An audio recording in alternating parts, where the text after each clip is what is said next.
ನಮಸ್ಕಾರ ಸ್ನೇಹಿತರೆ, ನಮ್ಮ ತನುಸ್ ವಾಯ್ಸ್ ಯೂಟ್ಯೂಬ್ ಚಾನಲ್ಗೆ ಸ್ವಾಗತ. ಸ್ನೇಹಿತರೆ, ಮುಂಬರುವ 24 ಗಂಟೆಗಳಲ್ಲಿ ಎಚ್ಚರಿಕೆಯಿಂದಿರಿ. ಒಂದು ದುರಾದೃಷ್ಟದ ಘಟನೆ ನಿಮ್ಮೊಂದಿಗೆ ಸಂಭವಿಸಲಿದೆ. ಅದು ನಿಮ್ಮ ನೆಮ್ಮದಿಯನ್ನು ಕಸಿದುಕೊಳ್ಳುತ್ತದೆ. ಸ್ನೇಹಿತರೆ, ಮುಂಬರುವ 24 ಗಂಟೆಗಳು ನಿಮ್ಮ ಜೀವನದಲ್ಲಿ ಅಮಾನ್ಯವಾಗಿರುವುದಿಲ್ಲ.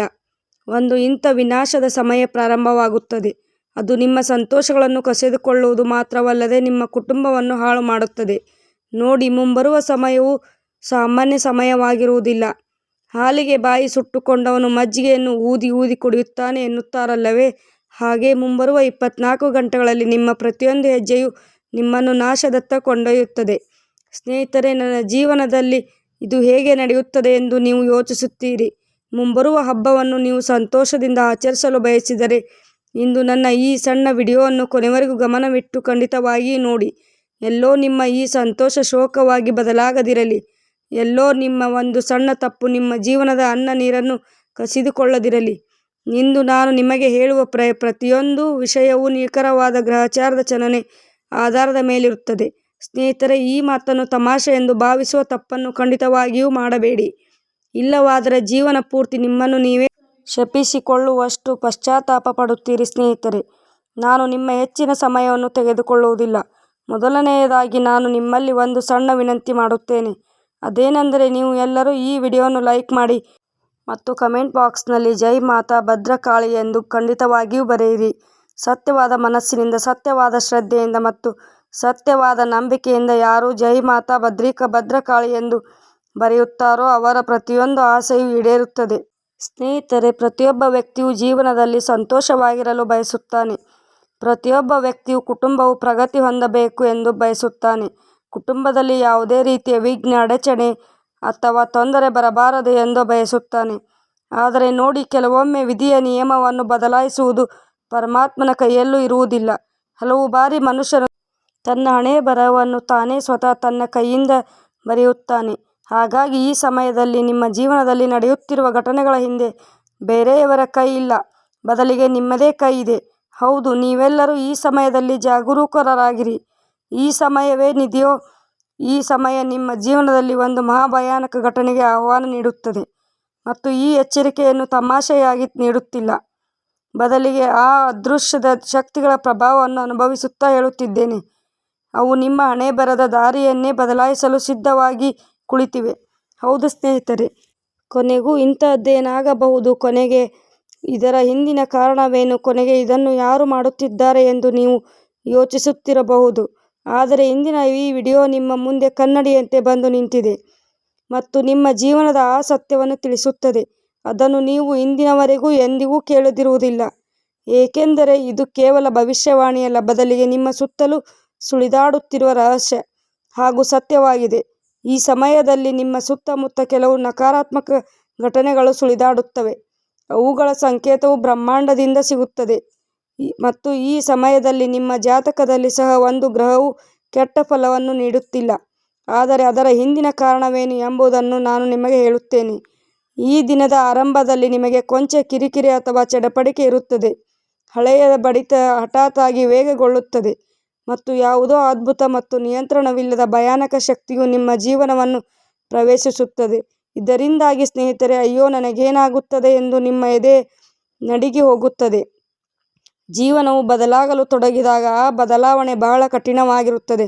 ಬದಲಾವಣೆಯಲ್ಲಿ ನಾವು ಮೋಸ, ದುಃಖ, ಕಷ್ಟ, ಬಡತನ, ಅನಾರೋಗ್ಯ ಎಲ್ಲವನ್ನೂ ಸಹಿಸಬೇಕಾಗುತ್ತದೆ.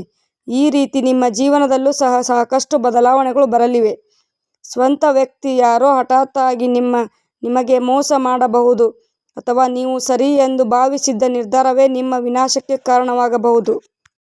ಕೆಲವೊಮ್ಮೆ ನಾವು ಆಲೋಚಿಸದೆ ನಮ್ಮ ಜೀವನಕ್ಕೆ ಸಂಬಂಧಿಸಿದ ಕೆಲವು ಸಣ್ಣ ನಿರ್ಧಾರಗಳನ್ನು ತೆಗೆದುಕೊಳ್ಳಲು ತೊಡಗಿದಾಗ ಇದು ನನ್ನ ಜೀವನದಲ್ಲಿ ಒಂದು ಉತ್ತಮ ಫಲಿತಾಂಶ ನೀಡುತ್ತದೆ, ಈ ಫಲಿತಾಂಶವು ನನಗೆ ಸುಖಕರ ಜೀವನವನ್ನು ನೀಡುತ್ತದೆ ಎಂದು ನಮಗೆ ಅನಿಸುತ್ತದೆ. ಆದರೆ ಹಲವು ಬಾರಿ ಒಂದು ಸಣ್ಣ ನಿರ್ಧಾರ ನಮ್ಮ ಜೀವನದ ಇಡೀ ರೂಪರೇಖೆಯನ್ನೇ ಬದಲಾಯಿಸಬಹುದು. ಅಗತ್ಯವಿದೆ. ಈ ಸಮಯದಲ್ಲಿ ಕೆಲವು ಅದೃಶ್ಯ ಶತ್ರುಗಳು, ನಿಮ್ಮವರೇ ಆದ ಕೆಲವು ಜನರು ನಿಮ್ಮ ಸುತ್ತಮುತ್ತಲೂ ತಿರುಗುತ್ತಿದ್ದಾರೆ. ಯಾರನ್ನು ನೀವು ನಿಮ್ಮವರೆಂದು ಭಾವಿಸಿದ್ದೀರೋ ಅವರು ಶತ್ರುಗಳಾಗಿದ್ದಾರೆ ಮತ್ತು ಶತ್ರುಗಳಂತೆ ವರ್ತಿಸಬಹುದು. ಮತ್ತು ಈ ಸಮಯದಲ್ಲಿ ನಾನು ಹೇಳುತ್ತಿದ್ದೇನೆ, ಕೆಲವು ಅಪರಿಚಿತರ ಜನರು, ಕೆಲವು ಗುಪ್ತ ಶತ್ರುಗಳು ಈ ಸಮಯದಲ್ಲಿ ಒಂದೇ ಒಂದು ಅವಕಾಶಕ್ಕಾಗಿ ಕಾಯುತ್ತಿದ್ದಾರೆ. ಎಡವಿದ ತಕ್ಷಣವೇ ನಿಮ್ಮ ಬೆನ್ನ ಹಿಂದೆ ಇರಿಯಲು ಅವರು ಸಿದ್ಧರಾಗಿದ್ದಾರೆ. ಏಕೆಂದರೆ ನೋಡಿ, ಜೀವನದಲ್ಲಿ ಹಲವು ಬಾರಿ ಇಂಥ ಜನರು ನಮ್ಮ ಸುತ್ತಮುತ್ತ ಇರುತ್ತಾರೆ. ಅವರು ಮುಖದಲ್ಲಿ ನಗೆ ಹಾಗೂ ಕಣ್ಣಲ್ಲಿ ವಂಚನೆಯನ್ನು ಇಟ್ಟುಕೊಂಡು ಕುಳಿತಿರುತ್ತಾರೆ. ಬ್ರಹ್ಮಾಂಡವು ನಿಮಗೆ ಸಂಕೇತ ನೀಡುತ್ತದೆ ಎಂದು ಅರ್ಥ ಮಾಡಿಕೊಳ್ಳಿ. ನಿಮ್ಮ ಜೀವನದಲ್ಲಿ ಏನೋ ದೊಡ್ಡದು ನಡೆಯಲಿದೆ. ಉದಾಹರಣೆಗೆ, ಕುಟುಂಬದಲ್ಲಿ ಮನಸ್ತಾಪ, ಕಚೇರಿಯಲ್ಲಿ ಒತ್ತಡ ಮತ್ತು ಸ್ನೇಹದಲ್ಲಿ ಅನುಮಾನ. ಇವುಗಳ ಸಾಧ್ಯತೆಯು ನಿಮ್ಮ ಜೀವನದಲ್ಲಿ ಈ ಸಮಯದಲ್ಲಿ ಕಾಣಿಸುತ್ತದೆ. ನೆನಪಿಡಿ, ಜೀವನದಲ್ಲಿ ಯಾವ ದಿನ ಯಾವ ಗ್ರಹಗಳ ಚಲನೆಯು ಗೊಂದಲಕ್ಕೀಡಾಗುತ್ತದೆ ಎಂದು ಅದೇ ದಿನ ಮನುಷ್ಯನ ಆಲೋಚನೆಯೂ ಸಹ ದಾರಿ ತಪ್ಪುತ್ತದೆ. ಏಕೆಂದರೆ ಗ್ರಹಗಳು ಮತ್ತು ತಮ್ಮ ಮೆದುಳಿಗೂ ನೇರ ಸಂಬಂಧವಿರುತ್ತದೆ. ಹೌದು ಸ್ನೇಹಿತರೆ, ಅದೇ ಸಮಯ ಈಗ ನಡೆಯುತ್ತಿದೆ. ನಿಮ್ಮ ಮನಸ್ಸು ಸಣ್ಣ ಸಣ್ಣ ವಿಷಯಗಳಿಗೂ ಬಹಳಷ್ಟು ವಿಚಲಿತಗೊಳ್ಳುತ್ತದೆ. ನಿಮ್ಮ ಸಣ್ಣ ಸಣ್ಣ ತೀರ್ಮಾನಗಳು, ನಿರ್ಧಾರಗಳು ತಪ್ಪೆಂದು ಸಾಬೀತಾಗುತ್ತವೆ ಮತ್ತು ಮಾತುಗಳು ಸಂಬಂಧಗಳನ್ನು ಹರಿದು ಹಾಕಬಹುದು. ನಿಮ್ಮಿಂದ ಆಡಲ್ಪಟ್ಟ ಒಂದು ಸಣ್ಣ ಮಾತು ಸಹ ಯಾವುದೇ ವ್ಯಕ್ತಿ ಜೀವನವನ್ನು ಹಾಳು ಮಾಡಬಹುದು ಮತ್ತು ಆ ವ್ಯಕ್ತಿ ಬೇರೆ ಯಾರೂ ಅಲ್ಲ, ನೀವೇ ಸ್ವತಃ ಆಗಿರುತ್ತೀರಿ. ಹಾಗಾಗಿ ಯೋಚಿಸಿ, ಮಾತನಾಡಿ, ಪದಗಳನ್ನು ಆಯ್ಕೆ ಮಾಡಿ ಮತ್ತು ನೀವು ನಿಮ್ಮ ಜೀವನದ ನಾಯಕರೆಂದು ಭಾವಿಸುತ್ತೀರಿ. ಆದರೆ ನಿಮ್ಮ ಹಡಗು ಖಂಡಿತವಾಗಿಯೂ ಬಿರುಗಾಳಿಗೆ ಸಿಲುಕುತ್ತದೆ. ಆ ಬಿರುಗಾಳಿ ಜೀವನದ ಎಲ್ಲ ಸಂತೋಷಗಳನ್ನು ಮುಳುಗಿಸಿ ಬಿಡುತ್ತದೆ. ನಿಮ್ಮ ಜೀವನದ ಸಮತೋಲನವು ತಪ್ಪಲಿದೆ ಮತ್ತು ಯಾವುದೇ ಹಳೆಯ ಶತ್ರುವಿನ ಹೆಸರು ಹಠಾತ್ತಾಗಿ ನಿಮ್ಮ ಮುಂದೆ ಬಂದರೆ ಅವನು ನೆರಳಿನಂತೆ ಮರಳಿ ಬಂದಿದ್ದಾನೆ ಎಂದು ಅರ್ಥ ಮಾಡಿಕೊಳ್ಳಿ. ಕೆಲವೊಮ್ಮೆ ಜೀವನದಲ್ಲಿ ಈ ಘಟನೆಗಳು ನಿಮಗೆ ನಿಮ್ಮ ಜೀವನವನ್ನು ಇನ್ನಷ್ಟು ಸಂಕಷ್ಟಗಳಿಂದ ಹೊರಬಂದಿಲ್ಲ ಎಂಬ ಸಂಕೇತಗಳನ್ನು ನೀಡುತ್ತವೆ. ಒಂದು ವೇಳೆ ನಿಮ್ಮ ಮನೆಯಲ್ಲಿ ಕನ್ನಡಿ ಒಡೆದು ಹೋದರೆ ನಿಮ್ಮ ಜೀವನದಲ್ಲಿ ಯಾವುದೋ ಭಯಾನಕ ಘಟನೆ ಸಂಭವಿಸಲಿದೆ ಎಂದು ಅರ್ಥ ಮಾಡಿಕೊಳ್ಳಿ. ಮಿಂಚಿನ ಬೆಳಕು ಅಥವಾ ಯಾವುದೇ ಕಾರಣವಿಲ್ಲದೆ ಭಯ ಉಂಟಾದರೆ ಇದು ಒಳಗಿನ ಅರಿವು ನಿಮ್ಮನ್ನು ಎಚ್ಚರಿಸುತ್ತದೆ ಎಂದು ಅರ್ಥ ಮಾಡಿಕೊಳ್ಳಿ. ನೀವು ಏನೇ ಮಾತನಾಡಿದರೂ ಅದು ಉಲ್ಟಾ ಆಗಬಹುದು. ಅಂದರೆ ಹಲವು ಬಾರಿ ಜೀವನದಲ್ಲಿ ಇಂಥ ಘಟನೆಗಳು ನಡೆಯುತ್ತವೆ. ಏನು ಯೋಚಿಸುತ್ತೇವೆಯೋ, ಏನು ಮಾತನಾಡುತ್ತೇವೆಯೋ ಅಥವಾ ಆಗುವುದಿಲ್ಲ, ಬದಲಿಗೆ ಅದಕ್ಕೆ ವಿರುದ್ಧವಾಗಿ ಉಲ್ಟಾ ಆಗಿಬಿಡುತ್ತದೆ. ನೀವು ಏನೇ ಮಾಡಿದರೂ ಅದರ ಫಲಿತಾಂಶ ನೀವು ಬಯಸಿದಂತೆ ಇರುವುದಿಲ್ಲ. ಹಾಗಾಗಿ ಇದು ಆ ಸಮಯವಾಗಿದೆ. ಕರ್ಮಗಳ ಲೆಕ್ಕಪತ್ರವು ಯಾವುದೇ ಮುನ್ಸೂಚನೆಯಿಲ್ಲದೆ ನಿಮ್ಮ ಮುಂದೆ ಬರಬಹುದು. ಅಂದರೆ ಕರ್ಮಗಳ ಲೆಕ್ಕಪತ್ರವು ನಿಮಗೆ ಮುನ್ಸೂಚನೆ ನೀಡುವುದಿಲ್ಲ, ನೇರವಾಗಿ ನಿಮಗೆ ಫಲವನ್ನು ಅನುಭವಿಸುವಂತೆ ಮಾಡುತ್ತದೆ. ಸ್ನೇಹಿತರೆ, ಕಳೆದ ಕೆಲವು ಸಮಯದಿಂದ ಮಾಡಿದ ತಪ್ಪು ಒಂದೊಂದಾಗಿ ನಿಮ್ಮ ಅದೃಷ್ಟದ ಬಾಗಿಲನ್ನು ತಟ್ಟಬಹುದು. ಒಂದು ಸಣ್ಣ ತಪ್ಪು ಸಹ ನಿಮ್ಮ ಜೀವನದ ದಾರಿಯನ್ನೇ ಬದಲಾಯಿಸಬಹುದು. ಯಾವುದೇ ಆದರೂ 10 ಬಾರಿ ಯೋಚಿಸಿ. ಯಾವುದೇ ಅಪರಿಚಿತರ ವ್ಯಕ್ತಿಯನ್ನು ನಂಬಬೇಡಿ, ಏಕೆಂದರೆ ಇದು ಜನರ ನಿಮ್ಮ ಮುಗುಳ್ನಗೆಯನ್ನು ದೌರ್ಬಲ್ಯವೆಂದು ಭಾವಿಸುವ, ನಿಮ್ಮ ಮೌನವನ್ನು ಒಪ್ಪಿಗೆ ಎಂದುಕೊಳ್ಳುವ ಸಮಯವಾಗಿದೆ. ನಿಮ್ಮ ವಿರುದ್ಧವೇ ನಿಮ್ಮ ಮಾತುಗಳನ್ನು ತಿರುವಿ ಅಸ್ತ್ರವನ್ನಾಗಿ ಮಾಡಿ ಎದುರಿಸಬಹುದು.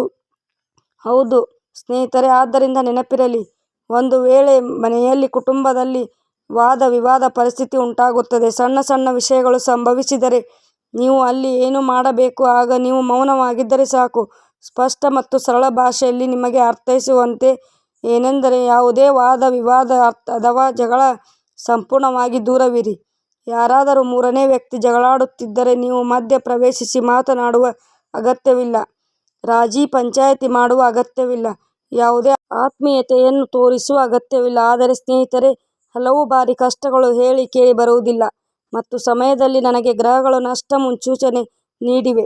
ನಿಮ್ಮ ಜೀವನದಲ್ಲಿ ಹಣದ ಮುಗ್ಗಟ್ಟು ಬಾಗಿಲು ತಟ್ಟುತ್ತದೆ ಮತ್ತು ಹೇಳುತ್ತಾರೆ, ಸಂಬಂಧಗಳ ಪರೀಕ್ಷೆಯಾದಾಗ ಆ ಸಂಬಂಧಗಳ ಪರೀಕ್ಷೆಯಲ್ಲಿ ಹಣವಿರುವುದು ಅತ್ಯಂತ ಅವಶ್ಯಕವಾಗಿರುತ್ತದೆ. ಏಕೆಂದರೆ ಹಣವಿದ್ದರೆ ಮಾತ್ರ ಮನಸ್ಸಿಗೆ ನೆಮ್ಮದಿ ಸಿಗುತ್ತದೆ ಮತ್ತು ಹಣವಿಲ್ಲದಿದ್ದರೆ ನಮ್ಮ ಸ್ವಂತ ಜನರು, ಯಾರೊಂದಿಗೂ ನಮಗೆ ರಕ್ತ ಸಂಬಂಧವಿದೆಯೋ, ಯಾರೊಂದಿಗೆ ನಮಗೆ ಸುಖ ದುಃಖದ ಸಂಬಂಧವಿದೆಯೋ ಅವರು ಸಹ ನಮ್ಮನ್ನು ಹೀಯಾಳಿಸಲು, ಹಾಸ್ಯ ಮಾಡಲು ಮುಂದಾಗುತ್ತಾರೆ. ನಿಮ್ಮೆಲ್ಲರಿಗೂ ಒಂದು ವಿಷಯವನ್ನು ಸ್ಪಷ್ಟಪಡಿಸುತ್ತೇನೆ. ಜೀವನದಲ್ಲಿ ನೀವು ಸಂತೋಷವಾಗಿರಬೇಕಾದರೆ ಉಪ್ಪನ್ನು ರುಚಿಗೆ ತಕ್ಕಂತೆ ಮತ್ತು ಹಣವನ್ನು ಸಾಮರ್ಥ್ಯಕ್ಕೆ ತಕ್ಕಂತೆ ವೆಚ್ಚ ಮಾಡಿ. ಹೇಗೆ ಸ್ವಲ್ಪ ಹೆಚ್ಚುವರಿ ಉಪ್ಪು ಮನೆಯ ಅಡುಗೆ ರುಚಿಯನ್ನೇ ಹಾಳು ಮಾಡುತ್ತದೆಯೋ, ನಾವು ನಮ್ಮ ಜೀವನದಲ್ಲಿ ನಮ್ಮ ಅರ್ಹತೆಗಿಂತ ಹೆಚ್ಚು ಹಣ ಖರ್ಚು ಮಾಡಿದರೆ, ನಮ್ಮಲ್ಲಿರುವ ಸಾಮರ್ಥ್ಯಕ್ಕಿಂತ ಮೀರಿ ಕೈಚಾಚಿದರೆ ಅದು ನಮ್ಮ ಮೇಲೆ ಯಾವುದೋ ಒಂದು ಸಂಕಷ್ಟದ ರೂಪದಲ್ಲಿ ಬಂದು ಹೋಗುತ್ತದೆ. ಸ್ನೇಹಿತರೆ, ನೀವು ಕಡಿಮೆ ಮಾತನಾಡಬೇಕು, ಕಡಿಮೆ ಕೇಳಬೇಕು, ಕಡಿಮೆ ಯೋಚಿಸಬೇಕು. ಜಾಗರೂಕರಾಗಿರಿ, ಬ್ರಹ್ಮಾಂಡದ ನಿಮಗಾಗಿ ಬಾಗಿಲನ್ನು ತೆರೆದಿದೆ. ನಿರ್ಧಾರ ನಿಮ್ಮದು. ವಿನಾಶವನ್ನು ಒಳಗೆ ತರುತ್ತೀರೋ ಅಥವಾ ಎಚ್ಚರಿಕೆಯನ್ನು ರಕ್ಷಾಕವಚವನ್ನಾಗಿ ಮಾಡಿಕೊಳ್ಳುತ್ತೀರೋ? ಏಕೆಂದರೆ ನೋಡಿ, ಹಲವು ಬಾರಿ ನಿಮ್ಮದೇ ಸಣ್ಣ ಸಣ್ಣ ನಿರ್ಲಕ್ಷ್ಯಗಳು ನಿಮಗಾಗಿ ದೊಡ್ಡ ಸಂಕಟವನ್ನು ತಂದೊಡ್ಡಿವೆ. ಸಣ್ಣ ಸಣ್ಣ ನಿರ್ಲಕ್ಷ್ಯಗಳೇ ನಿಮ್ಮ ಜೀವನದಲ್ಲಿ ದುಃಖ ಮತ್ತು ತೊಂದರೆಗಳಿಗೆ ಜಾಗ ಮಾಡಿಕೊಟ್ಟು ನಿಮ್ಮೆಲ್ಲ ವಿಷಯವನ್ನು ಹಾಳು ಮಾಡುತ್ತದೆ. ಕೆಲವರು ನಿಮ್ಮ ಜೀವನದ ಬಗ್ಗೆ ಊಹಾಪೋಹಗಳನ್ನು ಮಾಡಲು ಯತ್ನಿಸುತ್ತಾರೆ. ಅಯ್ಯೋ, ಈ ವ್ಯಕ್ತಿ ಜೀವನದಲ್ಲಿ ಏನೂ ಮಾಡಲು ಸಾಧ್ಯವಿಲ್ಲ, ಈ ವ್ಯಕ್ತಿಯ ಅದೃಷ್ಟವೇ ಕೆಟ್ಟದಾಗಿದೆ, ಈ ವ್ಯಕ್ತಿಯ ಪೂರ್ಣ ಮನುಷ್ಯನೇ ಅಲ್ಲ ಎಂದೆಲ್ಲ ಕೆಲವು ಜನರು ನಿಮ್ಮ ಬಗ್ಗೆ ಮಾತನಾಡಬಹುದು. ಅಂಥ ಜನರಿಗೆ ಮೊದಲು ನಿಮ್ಮ ಜೀವನದಿಂದ ಹೊರಗೆ ಹೋಗುವ ದಾರಿಯನ್ನು ತೋರಿಸಿ, ಏಕೆಂದರೆ ಇವರೇ ನಿಮ್ಮ ಸ್ವಂತ ಜನರಿಗೆ ಮುಂದೆ ಸಾಗಲು ಬಿಡುವುದಿಲ್ಲ. ತಮ್ಮವರನ್ನು ಮುಂದೆ ಸಾಗುತ್ತಿದ್ದವರನ್ನು ನೋಡಲು ಸಾಧ್ಯವಾಗುವುದಿಲ್ಲ. ನಿಮ್ಮ ಜೀವನದ ಕೆಲವು ನಿರ್ಧಾರಗಳನ್ನು ನೀವು ಸಮಯಕ್ಕೆ ಸರಿಯಾಗಿ ತೆಗೆದುಕೊಳ್ಳಬೇಕು, ಏಕೆಂದರೆ ನೀವು ನಿರ್ಧಾರ ತೆಗೆದುಕೊಳ್ಳದಿದ್ದರೆ ಜೀವನವೇ ನಿರ್ಧಾರ ತೆಗೆದುಕೊಂಡರೆ ನೀವು ಯಾವುದೇ ಪರಿಸ್ಥಿತಿಯಲ್ಲೂ ಪಾರಾಗುವುದಿಲ್ಲ. ನಿಮ್ಮ ಸಣ್ಣ ಮಗುವಿನ ಕಾರ್ಯಕ್ಕೆ ಸಂಬಂಧಿಸಿದಂತೆ ನಿಮ್ಮ ಕುಟುಂಬದಲ್ಲಿ ಶುಭ ಸುದ್ದಿ ಸಿಗಬಹುದು. ಸಮಯದ ಚಕ್ರ ಖಂಡಿತವಾಗಿಯೂ ತಿರುಗುತ್ತದೆ ಎಂದು ಹೇಳುತ್ತಾರಲ್ಲವೇ? ಇಂದು ದುಃಖದ ಸಮಯವಿದ್ದರೆ ನಾಳೆ ಸುಖದ ಬಾಗಿಲು ತೆರೆಯುತ್ತದೆ ಮತ್ತು ಇಂದು ಸುಖದ ಸಮಯವಿದ್ದರೆ ನಾಳೆ ದುಃಖದ ಬಾಗಿಲು ಬರುತ್ತದೆ. ಬದಲಾವಣೆ ಎಂಬುದು ಜೀವನದ ಒಂದು ಭಾಗ ಮತ್ತು ಬದಲಾವಣೆ ಈ ಪ್ರಪಂಚದ ನಿಯಮವೂ ಹೌದು. ಈ ನಿಯಮವನ್ನು ನಾವು ನಮ್ಮ ಜೀವನದಲ್ಲಿ ಅಳವಡಿಸಿಕೊಂಡರೆ ನಮಗೆ ಯಾವುದೇ ವಿಷಯದಲ್ಲಿ ಅತಿಯಾಗಿ ಸಂತೋಷವೂ ಸಿಗುವುದಿಲ್ಲ ಮತ್ತು ಯಾವುದೇ ವಿಷಯದಲ್ಲಿ ನಮಗೆ ದುಃಖವೂ ಸಿಗುವುದಿಲ್ಲ. ಮನುಷ್ಯನ ಮನಸ್ಸು ಸ್ಥಿರವಾಗಿದ್ದರೆ ಮನುಷ್ಯ ಪ್ರತಿಯೊಂದು ಪರಿಸ್ಥಿತಿಯಲ್ಲಿ ಇರಲು ಮತ್ತು ಸಹಿಸಿಕೊಳ್ಳಲು ಕಲಿಯುತ್ತಾನೆ. ಆದ್ದರಿಂದ ಸ್ನೇಹಿತರೆ, ನೀವು ಪ್ರತಿಯೊಂದು ಪರಿಸ್ಥಿತಿಗೂ ತಕ್ಕಂತೆ ನಿಮ್ಮನ್ನು ಬದಲಾಯಿಸಿಕೊಳ್ಳಲು ಪ್ರಯತ್ನಿಸುತ್ತೀರಾ ಎಂದು ನಾನು ಖಂಡಿತವಾಗಿಯೂ ಹೇಳುತ್ತೇನೆ. ನಿಮ್ಮ ಮನಸ್ಸನ್ನು ಸ್ಥಿರವಾಗಿ ಇಟ್ಟುಕೊಳ್ಳಿ ಮತ್ತು ನಕಾರಾತ್ಮಕ ವಿಷಯಗಳು ನಿಮ್ಮ ಮೇಲೆ ಪ್ರಭಾವ ಬೀರಲು ಬಿಡಬೇಡಿ. ನೀವು ನಿಮ್ಮ ಕೆಲಸಗಳ ಮೇಲೆ ಗಮನ ಹರಿಸಿ ಮುಂದೆ ಸಾಗಬೇಕಾಗಿದೆ. ನೀವು ಪ್ರಗತಿ ಸಾಧಿಸುವುದನ್ನು ನೋಡಿ ನಿಮ್ಮ ಕೆಲವು ಸ್ನೇಹಿತರು ನಿಮ್ಮ ಶತ್ರುಗಳಾಗಬಹುದು. ನೀವು ನಿಂತು ಹೋದ ಹಣ ಪೂರೈಕೆಯು ಸಾಕಷ್ಟು ಮಟ್ಟಿಗೆ ಪೂರ್ಣಗೊಳ್ಳುತ್ತದೆ. ನಿಮ್ಮ ಮನೆಯ ಸುಖ, ಶಾಂತಿ, ಸೌಕರ್ಯಗಳ ವಸ್ತುಗಳನ್ನು ಖರೀದಿಸಲು ನೀವು ಉತ್ತಮ ಪ್ರಯಾಣದ ಹಣ ಖರ್ಚು ಮಾಡುತ್ತೀರಾ. ನೀವು ಬೇರೆಯವರ ವಿಷಯದಲ್ಲಿ ವಿನಾಕಾರಣ ಮಾತನಾಡಬೇಡಿ. ಮಕ್ಕಳ ಉದ್ಯೋಗದಲ್ಲಿ ಏನಾದರೂ ಸಮಸ್ಯೆ ಬರುತ್ತಿದ್ದರೆ ಅದು ಕೂಡ ದೂರವಾಗುತ್ತದೆ. ಸ್ನೇಹಿತರೆ, ಇಂದಿಗೆ ಇಷ್ಟೇ. ನೀವು ನಿಮ್ಮ ಕಾಳಜಿ ವಹಿಸಿ. ನಿಮ್ಮ ದಿನ ಶುಭವಾಗಿರಲಿ. ಈ ವಿಡಿಯೋ ನೋಡಿದ್ದಕ್ಕಾಗಿ ಧನ್ಯವಾದಗಳು.